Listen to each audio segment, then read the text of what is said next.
प्यारे साथियों, कैसे हैं आप सब। बहुत बहुत स्वागत है आप सभी का आज के एक और वीडियो में। तो आज के वीडियो में लेके आए हैं जीएस के आपके कुल 40 सवाल। कितने सवाल लेके आए हैं? 40 सवाल लेके आए हैं। यहाँ से आपको सबसे अधिक सवाल आपके संविधान से, भारतीय संविधान से सबसे अधिक सवाल आपको मिलेंगे इस वीडियो में। तो वीडियो के एंड तक बने रहिएगा, काफ़ी ज़्यादा इंपॉर्टेंट सवाल लेके आए हैं। चलिए फिर शुरू करते हैं पहले सवाल से। तो देखिएगा, पहला सवाल क्या है कि संविधान सभा की पहली बैठक कब हुई थी।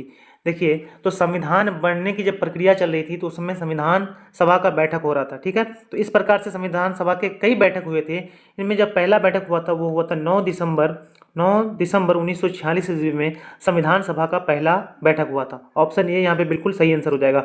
वहीं बात कर लेते हैं कि संविधान सभा का जब पहला बैठक हुआ था तो इसमें एक अस्थाई अध्यक्ष बनाया गया था। और वो अस्थाई अध्यक्ष किसको बनाया गया था, ये भी सवाल आपको पूछा जा सकता है कि संविधान सभा के अस्थाई अध्यक्ष कौन थे। तो आपको ध्यान रखना है, डॉक्टर सच्चिदानंद सिन्हा। डॉक्टर सच्चिदानंद सिन्हा जो है ये संविधान सभा के अस्थाई अध्यक्ष थे। वहीं अगर बात कर लेते हैं कि संविधान सभा की जब बैठक हो रही थी तो इसमें कुल कितने सदस्य थे, तो आपको ध्यान रखना है इसमें कुल 389 सदस्य थे। लेकिन जो ही भारत का विभाजन हो गया 1947 में तो उसके बाद संविधान सभा के सदस्यों की संख्या घट करके 299 हो गई थी। कितनी हो गई थी? 299 हो गई थी। इस बात को भी आप ध्यान रखेंगे। आगे बढ़ते हैं। दूसरा सवाल है, संविधान सभा के अस्थाई अध्यक्ष कौन थे? डॉक्टर राजेंद्र प्रसाद, सच्चिदानंद सिन्हा, भीमराव अंबेडकर या जवाहरलाल नेहरू। तो आप लोग बताएंगे कि संविधान सभा के अस्थाई अध्यक्ष कौन थे। तो देखिए, आपको बता दें इसका सही आंसर क्या हो जाएगा। ऑप्शन बी हो जाएगा, सच्चिदानंद सिन्हा थे। ठीक है, ऑप्शन बी इसका करेक्ट आंसर हो जाएगा। ये जो है अस्थाई अध्यक्ष थे। वहीं अगर आपको पूछ ले कि अस्थाई अध्यक्ष कौन थे, तो आपको ध्यान रखना है डॉक्टर राजेंद्र प्रसाद थे। कौन थे? डॉक्टर राजेंद्र प्रसाद जो है ये संविधान सभा के अस्थाई अध्यक्ष थे। इन्हें चुना गया था, इन्हें संविधान सभा के सदस्यों के माध्यम से चुना गया था, इसलिए ये अस्थाई अध्यक्ष थे। इसको कब चुना गया था? तो जब दूसरी बैठक हुई थी 11 दिसंबर 1946 में, जब संविधान सभा की दूसरी बैठक हुई थी तो इसी दूसरी बैठक में क्या हुआ था, चुनाव हुआ था सदस्य अध्यक्ष के लिए। और यहाँ पर डॉक्टर राजेंद्र प्रसाद को अस्थाई अध्यक्ष नियुक्त किया गया था। तो ध्यान रखेंगे, पहला जो बैठक हुआ था वो 9 दिसंबर को हुआ था और दूसरा जो बैठक है वो 11 दिसंबर को हुआ था। चलिए आगे बढ़ते हैं। तीसरा सवाल है, भारतीय संविधान कब लागू हुआ? 15 अगस्त 1947, 26 नवंबर 1949 या 26 जनवरी 1950 या 2 अक्टूबर 1950। तो देखिए, इस सवाल का जवाब तो आप लोगों को मालूम ही होगा कि भारतीय संविधान कब लागू हुआ था। आप लोग हमें कमेंट बॉक्स में जरूर बताएं कि संविधान जो है कब लागू हुआ था। और यह भी बताइएगा कि संविधान को बनने में कितना समय लगा था। आप लोग बताएंगे कितना समय लगा था संविधान को बनने में। वहीं अगर बात कर लेते हैं संविधान बनकर कब तैयार हुआ था, तो संविधान बनकर के तैयार हुआ था 26 नवंबर 1949 ईस्वी को संविधान बन करके तैयार हो गया था। लेकिन इसे लागू किया गया था इसके 2 महीने बाद, यानी 26 जनवरी 1950 को लागू किया गया था। तो इसलिए हर साल जो है ये 26 नवंबर को संविधान दिवस मनाया जाता है, क्योंकि इस दिन ही संविधान बन करके तैयार हुआ था। चलिए फिर आगे बढ़ते हैं। अगला सवाल है कि भारतीय संविधान में कितने अनुच्छेद हैं 2024 तक। तो देखिए, अगर अनुच्छेद की बात करें 2024 तक तो ये कुल 448 अनुच्छेद थे। कितने अनुच्छेद? 448 अनुच्छेद है वर्तमान में। लेकिन वहीं अगर बात कर लेते हैं कि मूल संविधान के बारे में, मूल संविधान में कितने अनुच्छेद थे, तो 395 अनुच्छेद थे। कितने? 395 अनुच्छेद थे। वहीं अगर मूल संविधान में अनुसूची की बात करें, किसकी बात करें? अनुसूची की बात करें तो मूल संविधान में 8 अनुसूचियाँ थी। कितनी थी? 8 अनुसूचियाँ थी। और वहीं अगर भाग के बारे में बात करें तो मूल संविधान में कुल 22 भाग थे। कितने भाग थे? कुल 22 भाग थे। लेकिन अगर वर्तमान की बात करें तो वर्तमान में संविधान में कुल 448 अनुच्छेद हैं और वहीं अनुसूचियों की संख्या 12 है और भाग है 25। कितने भाग है? 25 है। लेकिन आप ये ध्यान रखेंगे कि संविधान के जितने भी अनुच्छेद हैं उसमें किसी अनुच्छेद में दूसरे अनुच्छेद को मिला दिया गया। जैसे 21 है तो 21 का एक दूसरा बना दिया गया, 21 का को बना दिया गया। इस तरह से अगर मूल रूप से देखा जाए तो 395 अनुच्छेद ही है, लेकिन इसमें कुछ जब बढ़ाया गया है तो बढ़ा करके 448 हो गया है। ठीक है, चलिए बहुत बढ़िया, आगे बढ़ते हैं। 5वां सवाल है, संविधान की प्रस्तावना में धर्मनिरपेक्ष शब्द कब जोड़ा गया? क्या 1951 में, 1962 में, या 1976 या 1984? तो आप लोग बताएंगे इसका सही आंसर क्या हो जाएगा। देखिए आपको बता दें कि संविधान सभा में, ये संविधान में क्या हुआ था, तो 42वां संविधान संशोधन हुआ था। 42वां संविधान संशोधन हुआ था और ये आपको ध्यान रखना कब हुआ था, 1976 में हुआ था। कब हुआ था? 1976 में। कैसे याद रखेंगे, तो 1900 आपको याद रखना है और 4 और 2 जोड़ के कितना हो जाएगा, 6। तो आपको इससे ध्यान रखना है 76। क्या ध्यान रखना है? 76 ध्यान रखना है। 42वां संविधान संशोधन 1976 में हुआ था। इसे मिनी संविधान कहा जाता है। क्या कहा जाता है? मिनी संविधान कहा जाता है, क्योंकि इस संविधान संशोधन में बहुत सारे परिवर्तन किए गए थे भारतीय संविधान में। इसमें जो है संविधान की प्रस्तावना में काफ़ी ज़्यादा परिवर्तन किया गया था। संविधान की प्रस्तावना में समाजवादी, क्या तो समाजवादी, और दूसरा है धर्मनिरपेक्ष,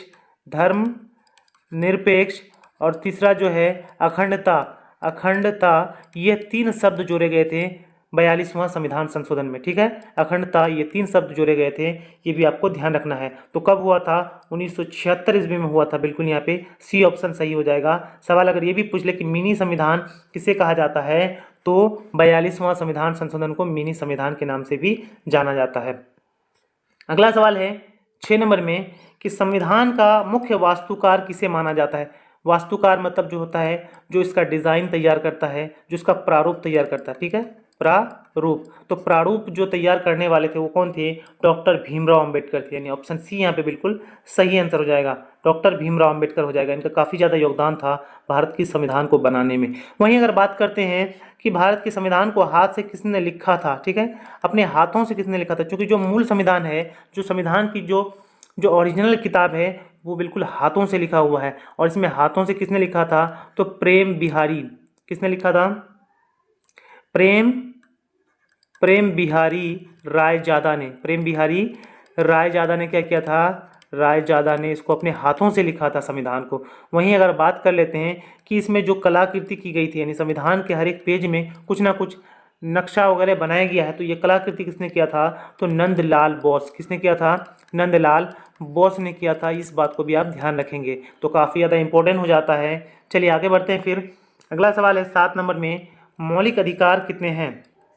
तो ये आप लोगों को पता ही होगा कि मौलिक अधिकार कुल कितने हैं, तो कुल 6 मौलिक अधिकार हैं। लेकिन बात करते हैं जब मौलिक अधिकार को लागू किया गया था, तो उस समय कुल 7 मौलिक अधिकार थे। कितने थे? 7 मौलिक अधिकार थे। उनमें से एक जो मौलिक अधिकार है, जो है संपत्ति का अधिकार। कौन सा था? संपत्ति का अधिकार जो मौलिक अधिकार था।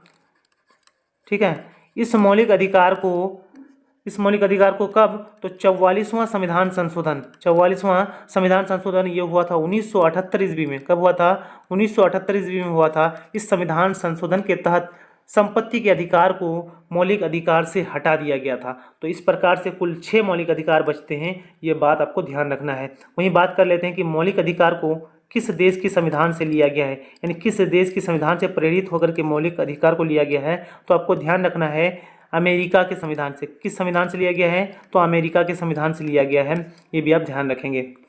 चलिए फिर आगे बढ़ते हैं। अगला सवाल है, संविधान का कौन सा भाग नीति निर्देशक तत्वों से संबंधित है? भाग 2, भाग 3, भाग 4 या भाग 5?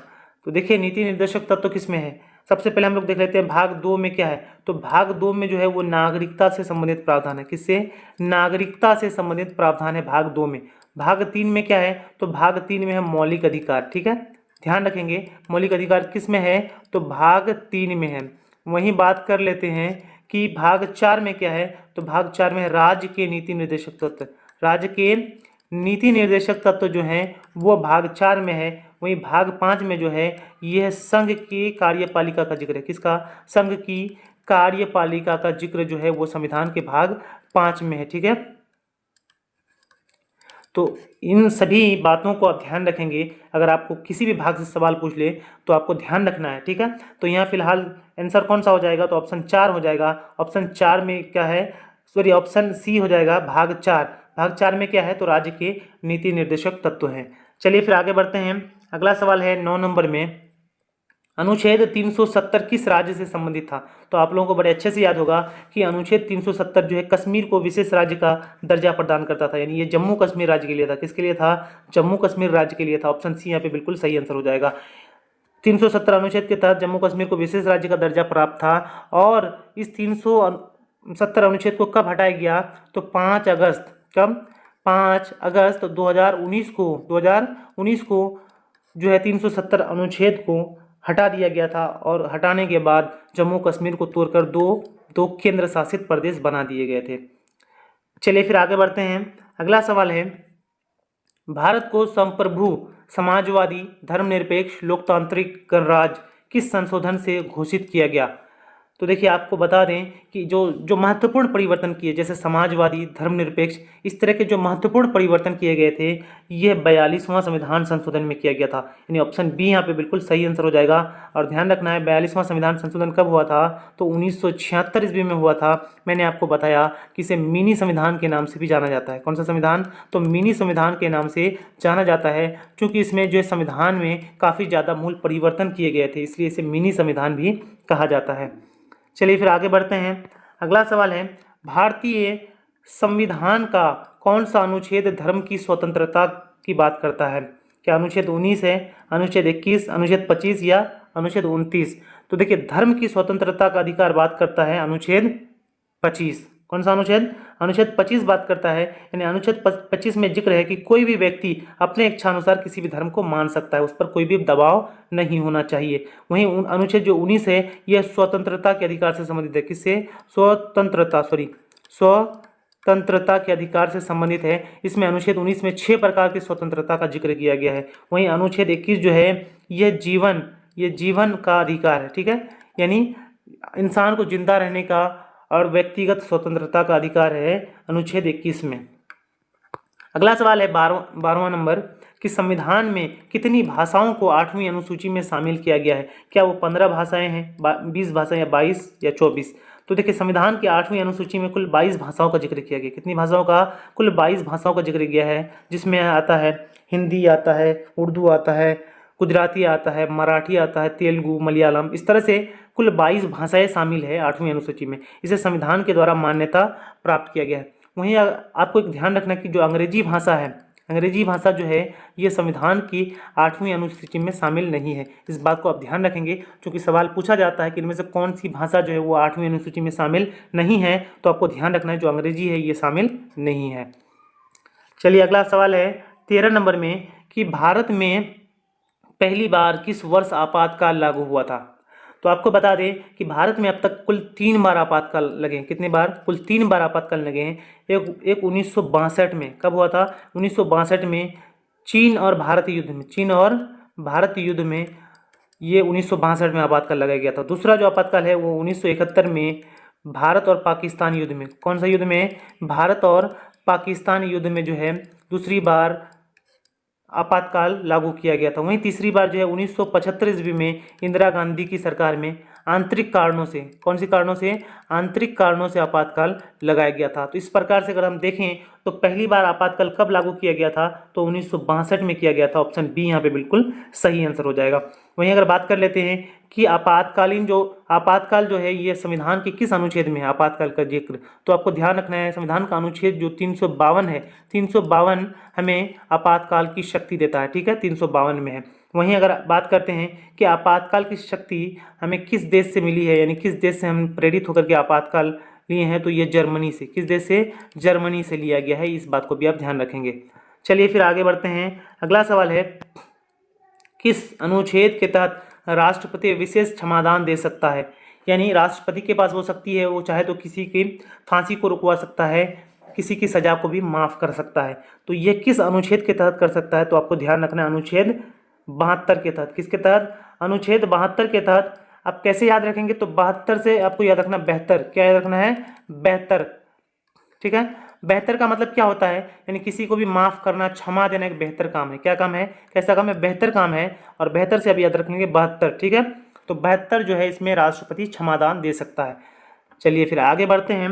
अगला है 15वां नंबर में, संविधान में कितनी अनुसूचियां हैं? 10, 12, 16 या 22?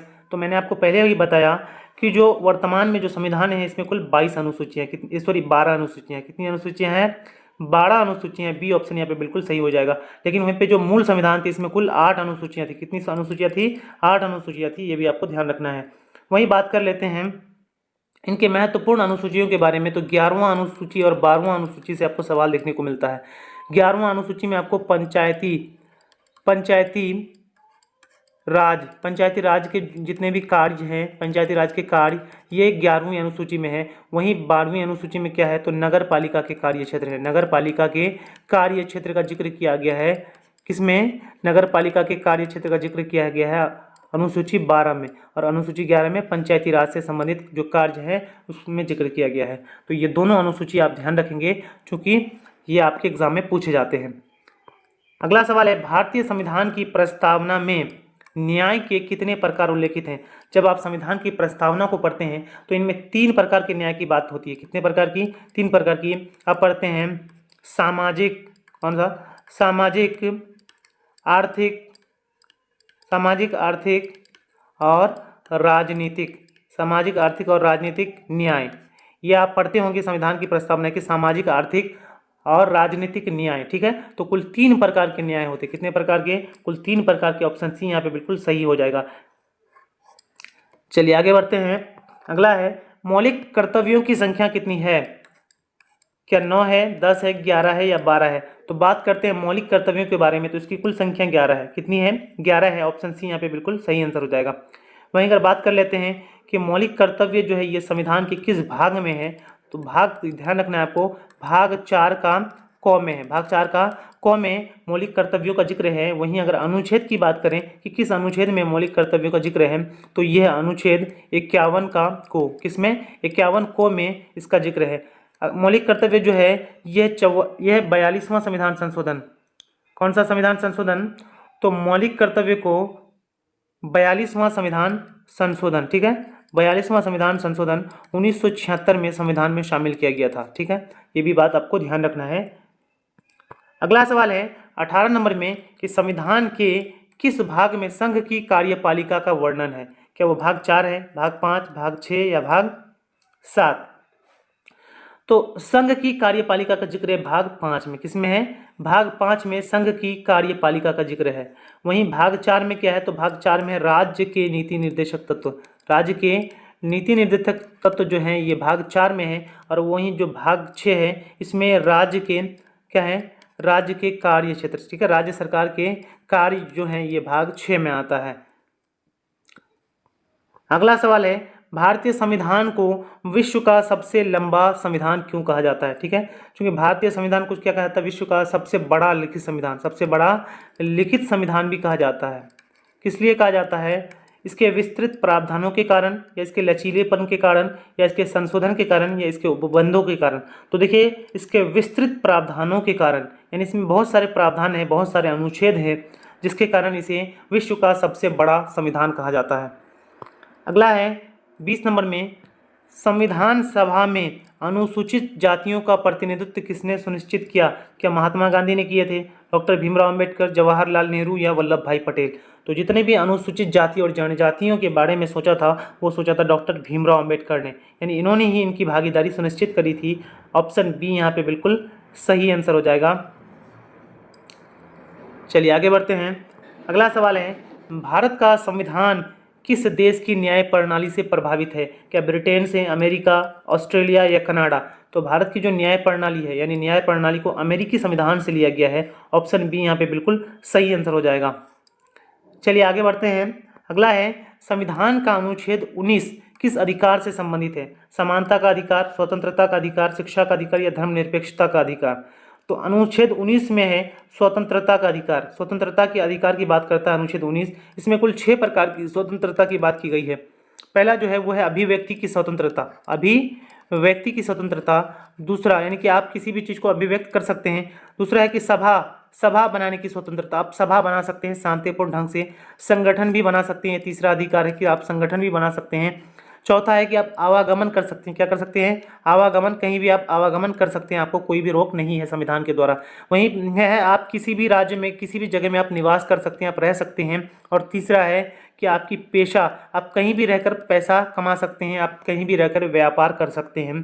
तो ये जो 6 प्रकार के अधिकार हैं ये हमें स्वतंत्रता के अधिकार से प्राप्त है, जो कि संविधान के अनुच्छेद 19 में आते हैं। चलिए आगे बढ़ते हैं। अगला सवाल है, संविधान में नागरिकों के लिए समान अवसर की गारंटी कौन देता है? क्या अनुच्छेद 15, अनुच्छेद 16, 17 या 18? तो देखिए अवसर की समानता यानी लोक नियोजन में अवसर की समानता देता है अनुच्छेद 16।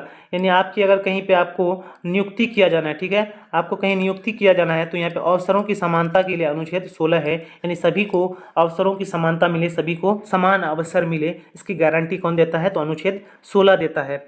वहीं जो अनुच्छेद 15 है ये भेदभाव पर रोक लगाता है, जाति, धर्म और लिंग के आधार पर क्या करता है? तो भेदभाव पर रोक लगाता है, ठीक है। वहीं जो अनुच्छेद 17 है, 17 में क्या है? अस्पृश्यता का अंत यानी छुआछूत का जो अंत है वो अनुच्छेद 17 के तहत किया गया है। कोई भी व्यक्ति एक दूसरे से छुआछूत की भावना नहीं रख सकता। वहीं जो 18 है, संविधान के अनुच्छेद 18 में है उपाधियों का अंत, यानी कोई भी व्यक्ति किसी भी तरह का उपाधि नहीं रह सकता है, ठीक है। चलिए फिर आगे बढ़ते हैं। अगला सवाल है संविधान के किस अनुच्छेद में कानून के समक्ष समानता दी गई है? क्या अनुच्छेद 12 है, 14, 15 या 16? तो कानून के समक्ष समानता का मतलब होता है कि कानून की नज़र में सब बराबर हैं। कानून की नज़र में क्या है? तो सब बराबर हैं, सबको बराबर का अधिकार दिया जाता है। तो ये संविधान के अनुच्छेद 14 में है। बिल्कुल बहुत अच्छा सा अधिकार दिया गया है, बहुत बढ़िया अधिकार दिया गया है अनुच्छेद 14 के द्वारा कि देश के प्रत्येक नागरिक को समान अधिकार मिले, उसको कानून की नज़र में समान देखा जाएगा। अगला है 25 नंबर में, भारत का सर्वोच्च न्यायालय कहाँ स्थित है? मुंबई, नई दिल्ली, लखनऊ या चेन्नई? तो सर्वोच्च न्यायालय कहाँ है? नई दिल्ली में है। ऑप्शन बी यहाँ पे बिल्कुल सही आंसर हो जाएगा। आगे बढ़ते हैं। अगला है 26 नंबर में, राज्यसभा के सभापति कौन होते हैं? क्या भारत के राष्ट्रपति होते हैं, उपराष्ट्रपति होते हैं, लोकसभा अध्यक्ष या प्रधानमंत्री? तो देखिए राज्यसभा के सभापति होते हैं भारत के उपराष्ट्रपति। कौन होते हैं? उपराष्ट्रपति होते हैं। ऑप्शन बी यहाँ पे बिल्कुल सही आंसर हो जाएगा। वहीं बात करते हैं अगर लोकसभा के सभापति के बारे में, तो लोकसभा के सभापति होते हैं लोकसभा अध्यक्ष। इसका चुनाव किया जाता है, इसका चुनाव लोकसभा के सदस्यों के द्वारा किया जाता है। इसमें जो भी चुने जाते हैं वो लोकसभा अध्यक्ष माने जाते हैं। लेकिन राज्यसभा का सभापति केवल कौन होता है? तो उपराष्ट्रपति होता है। अगला है 27 नंबर में, राज्यपाल की नियुक्ति के लिए न्यूनतम आयु कितनी होती है? क्या वो 30 वर्ष है या 35 वर्ष, 40 वर्ष, 45 वर्ष? तो देखिए राज्यपाल हो जाए चाहे राष्ट्रपति हो जाए, ठीक है, राज्यपाल हो जाए चाहे राष्ट्रपति हो जाए, इनकी नियुक्ति के लिए कुल आयु चाहिए कितनी? तो 35 वर्ष से अधिक आयु चाहिए। कितनी चाहिए? न्यूनतम 35 वर्ष चाहिए, ठीक है। वहीं अगर बात कर लेते हैं प्रधानमंत्री के बारे में, तो इसकी आयु न्यूनतम 30 वर्ष होनी चाहिए। कितनी होनी चाहिए? 30 वर्ष होनी चाहिए। अगला है संविधान के अनुसार भारत एक किस प्रकार का राज्य है? क्या धर्मनिरपेक्ष है, साम्यवाद, तानाशाही या गणराज्य? तो संविधान में भारत को धर्मनिरपेक्ष राज्य घोषित किया गया है, यानी ऑप्शन ए यहाँ पे बिल्कुल सही हो जाएगा। धर्मनिरपेक्ष का अर्थ होता है कि सभी धर्मों को एक जैसा अधिकार देना, एक समान अधिकार देना। अगला है किस संशोधन के द्वारा मतदान की आयु 21 वर्ष से घटाकर 18 वर्ष की गई? क्या वो 42वां संविधान संशोधन था या 44, 61वां या 73वां? तो देखिए आयु को जो घटाया गया था 21 वर्ष से 18 वर्ष किया गया था, ये किया गया था 61वां संविधान संशोधन में। कब किया गया था? 61वां संविधान संशोधन में किया गया था। वहीं जो 42वां संविधान संशोधन, इसे मिनी संविधान कहा जाता है, जिसमें संविधान की प्रस्तावना में कई महत्वपूर्ण परिवर्तन किए गए थे। 44वां संविधान संशोधन कब हुआ था? 1978 ईस्वी में हुआ था। वहीं बात कर लेते हैं 73वां संविधान संशोधन के बारे में, तो यह पंचायती राज से संबंधित था। किससे? पंचायती राज से संबंधित था। ये कब हुआ था? तो 1992 ईस्वी में हुआ था। चलिए अगला सवाल है, संविधान के किस अनुच्छेद में राष्ट्रपति द्वारा अध्यादेश जारी करने की शक्ति दी गई है? सबसे पहले आप ये समझ लीजिए कि अध्यादेश किसे कहते हैं। यानी मान लीजिए देश में अचानक से किसी कानून की जरूरत पड़ जाती है तो इसे राष्ट्रपति बना सकता है। राष्ट्रपति चाहे तो इस कानून को लागू कर सकता है, इसे अध्यादेश कहते हैं, ठीक है। ये अध्यादेश तब लागू किया जाता है जब देश में किसी भी तरह के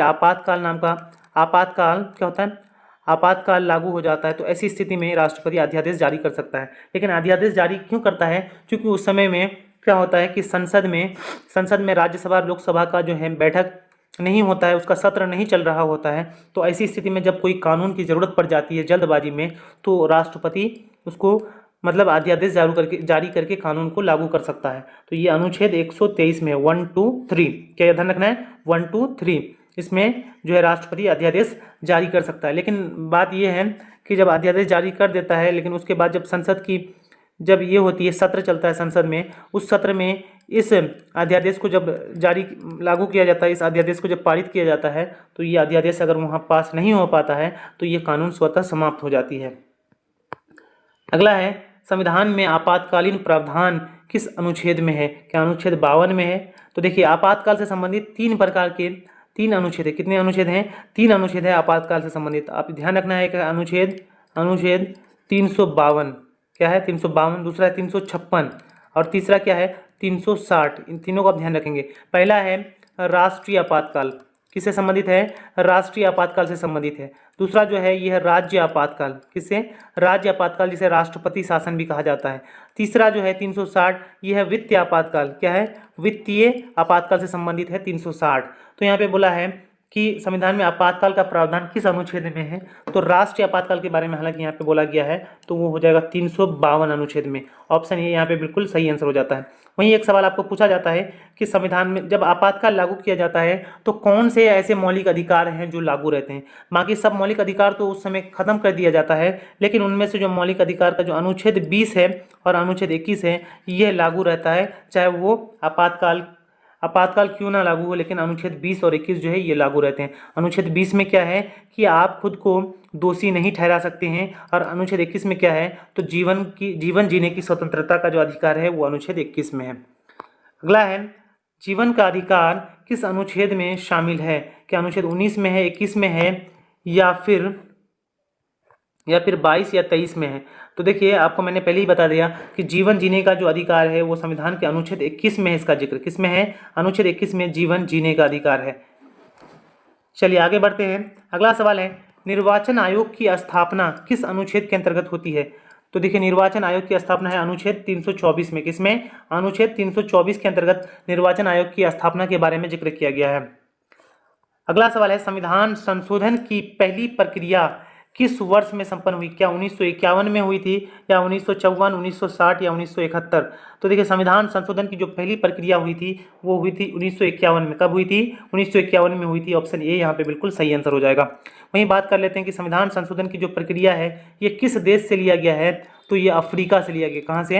अफ्रीका से लिया गया है। आप ध्यान रखेंगे इस बात को।